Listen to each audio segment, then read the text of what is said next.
And that's what caused all the damage. So just to add a little more information here. So that faucet, my son walked out of the bathroom after getting ready for school, turned the water off, but it was left on just barely like that, flowed onto the counter. We didn't know that that was even possible. You know, it stayed like that before I noticed water dripping from the master closet. Estimate it ran about 10 hours just running onto the counter like that, running onto the floor. The two bedrooms that you saw the damage in, those are on each side of this bathroom. And that bathroom is directly above the master closet. And so the water ran onto the bathroom counter, ran onto the floor, flooded the bathroom, and then flowed over to the two adjacent bedrooms, and then flowed through the floor onto the closet ceiling, and of course flooded the master closet, ran down the exterior wall of the master closet, and that's the damage you saw. And all my faucets do it just like that. So here is the kit from Moen to fix this issue. This is a Moen 194994 aerator kit, and you can see the aerator on these is flush with the faucet body, and I figured out what it does. You can see the faucet body. If I get it to do it, you can watch it.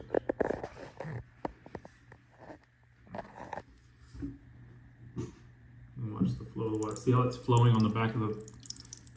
It's flowing out of the aerator and traveling over to the faucet body and running off the faucet body. And that backwards direction that it's going gives it momentum going backwards to arch onto the counter. So if we put an aerator in that sticks further down, it can't have that, it can't travel backwards to the faucet body and have that backwards trajectory that gives it a backwards arch. It also, since the faucet is facing, it's not completely straight down, sticking it out or sticking it down further also puts it further away from this. So let me show you real quick how to swap these out. So this is what you get in the kit. You get the little extension housing with a smaller aerator. This one's already installed in it. It's probably not tight. I think most of the other ones, you know, they're separate. But basically, you just screw this in to this extension housing. And then this rubber O-ring, there's no instructions included in this kit. So I'm just piecing this together.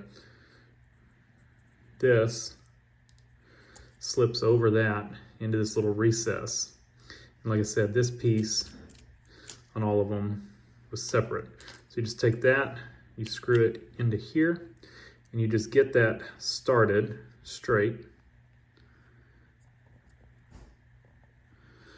And then this yellow one is what fits this.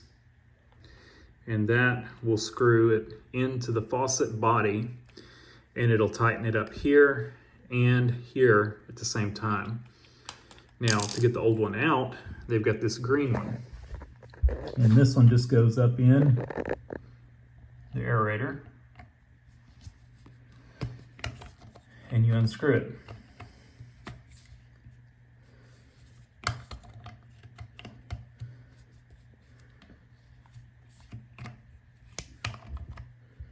Doing this one-handed. I need my other hand. I'm right-handed.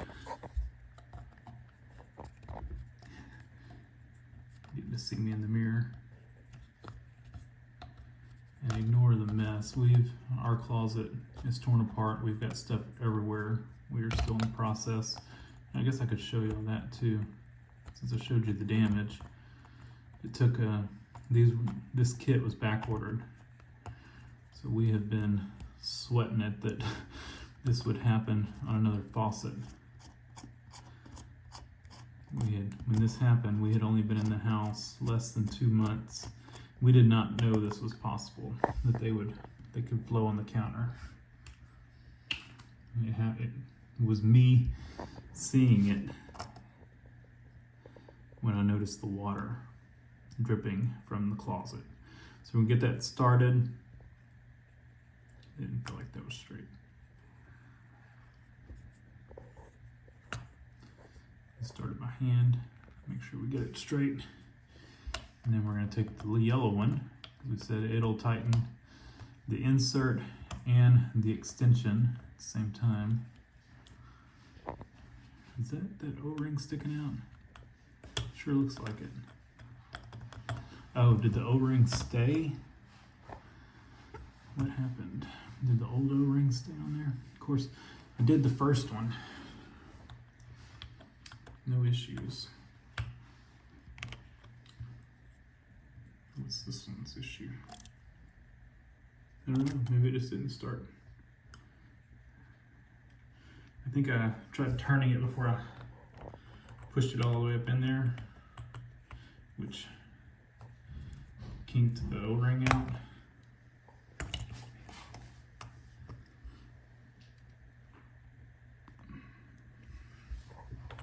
It's really kind of hard to do one-handed.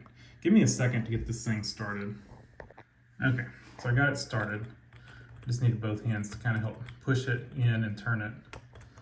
And then you're basically I'm just gonna show you how to do this. I'm gonna do the rest. Because again, ideally, you would take one hand, and just kind of put some pressure to hold this thing in place while the other one twist, because I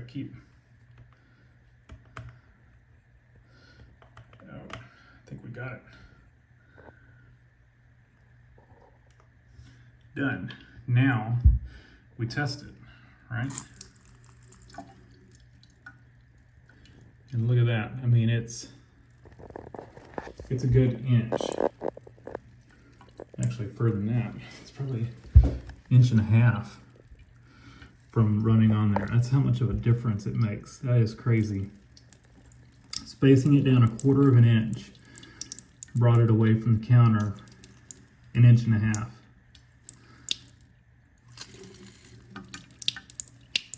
And it just, yeah. Once it flowed backwards, you know, it was trying to run off the back of the aerator, and once it did that, it hit the faucet body and flowed onto the faucet body, which then made the water have momentum flowing backwards, which caused it to arch backwards even more. Crazy. And I'll wrap up by showing you the progress on the closet. And this is the mess in the bathroom I'm talking about. Closet rods and taped off and tracked in sheetrock dust from, you know, the construction that's going on. So carpet's still got to get ripped out in here. They took all the wood down because they couldn't do the sheetrock without it. You know, there was well, I don't know if y'all saw that in the video. I made it so long ago, but yeah, there was the whole thing in here. But they've got it at least all sealed back up, re-insulated, and they've just got to paint it, and then they're going to put all the wood, the miter work or whatever, in, and then the baseboards, new carpet, and then the closet will be done. So they still have not done upstairs. They started here first. So if you've got those faucets and they are inset from the counter, I think these are inset 1.25 inches or so, you know, from the base of the faucet to the lip of the counter. Our half bath has a much closer spacing, and it's fine. It's these that are just inset a little bit more caused all this damage. So check your faucets. Lots of damage caused by that. Thanks for watching. If you've seen something like this, leave a comment down below. Let me know what you think. Who is at fault here? So, like I said, new house, new construction. We did not build it. It was a pre-built house that we bought, but it was new. We did not pick out the faucets. We did not pick out countertops. All that was already done. And we were here less than 2 months. Did not know that was even possible. And, you know, it happened.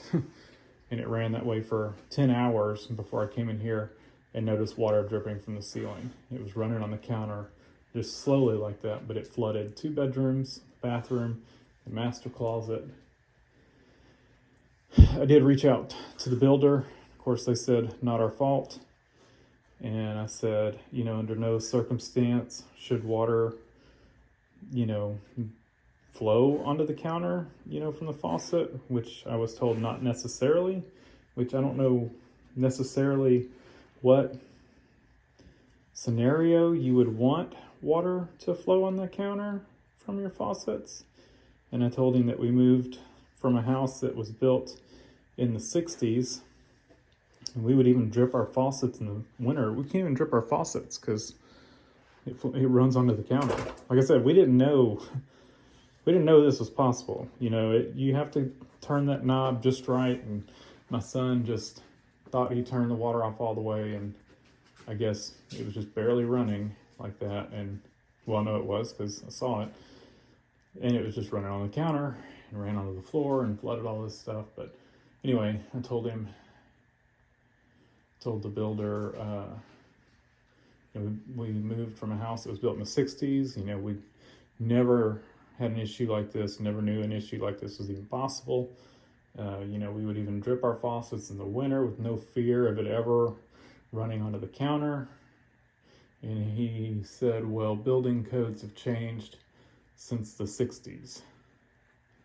Which my thought on that is, so building codes now allow faucets to run under the counter and they didn't in the 60s? Like, I don't know. I didn't get anywhere with the builder. Of course, our homeowner's insurance is covering it. Of course, we're out a huge deductible for it. And I did reach out to Moen. They were definitely more understanding. But, of course, you know, they're not going to say our fault.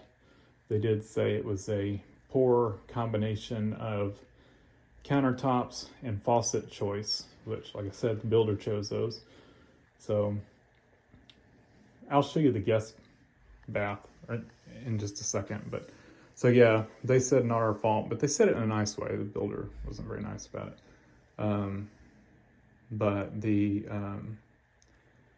did ship us these aerators. I thought at least the builder would offer to change out all the faucets, you know, for ones that wouldn't run under the counter, but they didn't even do that. Kind of frustrating.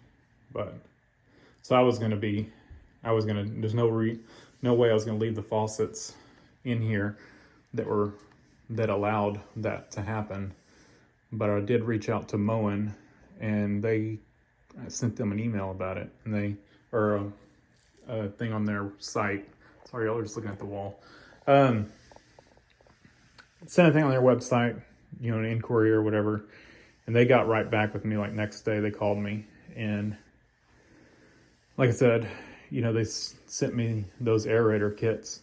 They asked me how many faucets it would do it on, and I told them 4. We've got the same faucets in 4 bathrooms, but 2 in this bathroom. 5 faucets, but only 4 of them I'm able to reproduce that issue, and I'll show you the guest bath in a second. So they shipped me 4 of them. So I'm not changing the one in the guest bath, and I'll show you why. So this is the guest bath. It's a half bath, and you can see there's really no spacing issue here. And this one has plenty of room. But I mean, you can see how if it was closer, it would. And you can see how it, I mean, it's arching backwards. You can see exactly what it's doing. And it just happens on those other countertops that the faucet is inset more, that it allows it to run on there. So anyway, yeah, I was saying leave a comment down below what your thoughts are on this. And so ultimately, I'm out and my insurance is out for it. And I get it, you know, we're the ones that accidentally left the faucet on, but you know, if I would have known that this was ever possible in any situation, I would have reiterated it when we moved. Make sure the faucet's all the way off. Normal house, you know, you turn off, you leave it slightly on like that. That's like it was when I walked in that bathroom, and it was running onto the counter and flooded the floors and all that. It was running just like that. Faucet's almost all the way off, a little stream of it like that, running onto the counter and running onto the floor. If I would have known that that kind of scenario was possible, I would have told the kids, do not, you know, make sure they're off. But yeah, didn't know that was ever possible.